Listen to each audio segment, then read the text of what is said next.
custo de vida, emprego e desemprego, cesta básica, tarifas públicas, salário mínimo. Agora, na Brasil Atual, a análise do DIEESE. E nós vamos fazer contato agora com o diretor adjunto do DIEESE, José Silvestre. Bom dia, Silvestre. Bom dia, Glauco. Tudo bom?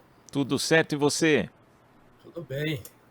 Silvestre, o pagamento do 13º salário, cuja primeira parcela sai ainda nesse mês, pode colocar 249 bilhões e 800 milhões de reais na economia brasileira, segundo estimativa divulgada pelo DIEESE.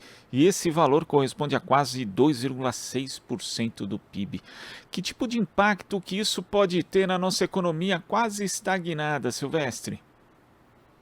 Olha, Glauco, tem um impacto extremamente positivo, né? Afinal de contas, nós estamos falando aí de 250 bilhões de reais. Agora, é importante destacar que esse impacto ele não se dá apenas agora nesse período do ano, ou seja, novembro e dezembro.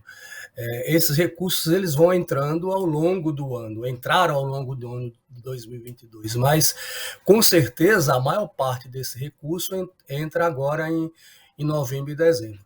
E como todos nós sabemos, ele tem um impacto do ponto de vista da economia de uma maneira geral e, sobretudo, do comércio, né, em razão daquela expectativa gerada pela entrada desses recursos para a aquisição de bens e serviços, enfim, dos tradicionais presentes de final de ano, de Natal, né, e também para outros tipos de pagamentos. Por exemplo, é importante destacar que, como você tem uma taxa de juros no Brasil ainda extremamente elevada, utilizar parte desses recursos do 13º, por exemplo, para pagamento de dívidas, né?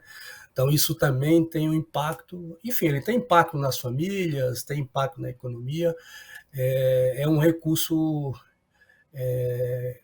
razoável e que, como eu falei, entra na economia e gera toda essa expectativa por parte das pessoas de uma maneira geral. Agora, como você observou, Silvestre, é um impacto que acaba sendo diluído, né? Porque, por exemplo, 20,3% das pessoas que recebem o 13º salário são beneficiários da Previdência Social e metade deles já receberam isso no primeiro semestre desse ano, né? A primeira parcela. Então, esse impacto que antes era muito concentrado, principalmente nos meses de novembro e dezembro, agora tem uma diluição. Então, muda, na verdade, a forma como ele afeta a economia, Silvestre? Sim, em certa medida sim, porque você tem, quer dizer, além dos pensionistas e aposentados do INSS, né, do Regime Geral da Previdência Social, você pode ter também, Glauco, por parte dos próprios trabalhadores do chamado mercado formal de trabalho, eles receberem a primeira parcela em outro período que não agora, por força, por exemplo, de cláusulas em acordos coletivos de trabalho, em convenção coletiva de trabalho, que determinam um outro período do ano para o adiantamento da primeira parcela, que não no final do ano. Então, isso tem, de fato, um impacto que ele vai sendo diluído ao longo do ano. Além disso, sabemos que, pela legislação, quando o trabalhador, desde que solicite, no momento de tirar as suas férias, se ele solicitar a antecipação da primeira parcela do 13º, ele pode receber, né? Então, é isso, tem uma diluição ao longo do ano, mas, com certeza, a maior parte do recurso entra no final do ano.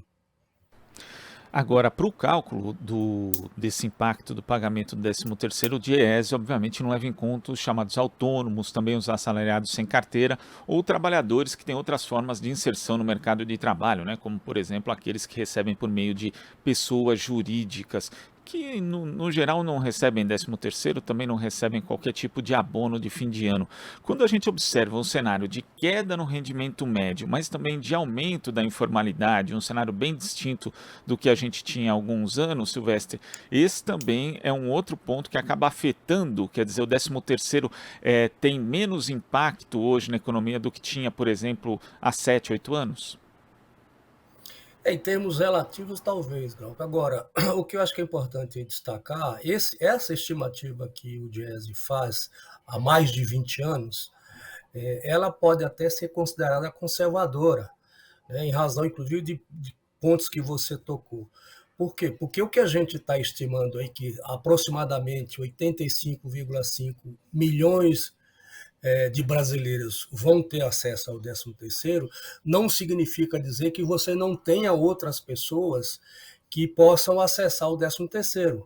Pessoas que, embora não tenham um vínculo empregatício, não tenham registro em carteira, mas e sejam assalariados do mercado de trabalho, mas que podem receber, tá certo? Assim como pessoas que têm outros tipos de inserção, de vínculo no mercado de trabalho. Então, nesse sentido, pode ser considerada uma estimativa conservadora, né? Mas, com certeza, essas pessoas recebem. Então, esses 250 bilhões de reais serão distribuídos para essas 85,5 milhões de pessoas, divididos entre o mercado formal de trabalho, inclusive os empregados domésticos, que representam, aí, em termos do montante, aproximadamente 67% do recurso, e o restante vai para os pensionistas, né, do regime geral da Previdência Social e também dos pensionistas, enfim, aposentados, inativos, dos chamados regimes próprios, seja da União, dos estados e daqueles municípios que têm regime próprio de Previdência Social.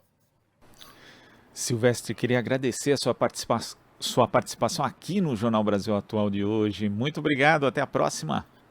Obrigado a você, bom dia. Bom dia. Conversamos aqui com o diretor adjunto do Diese, José Silvestre. Estamos apresentando Jornal Brasil Atual. As notícias que os outros não dão.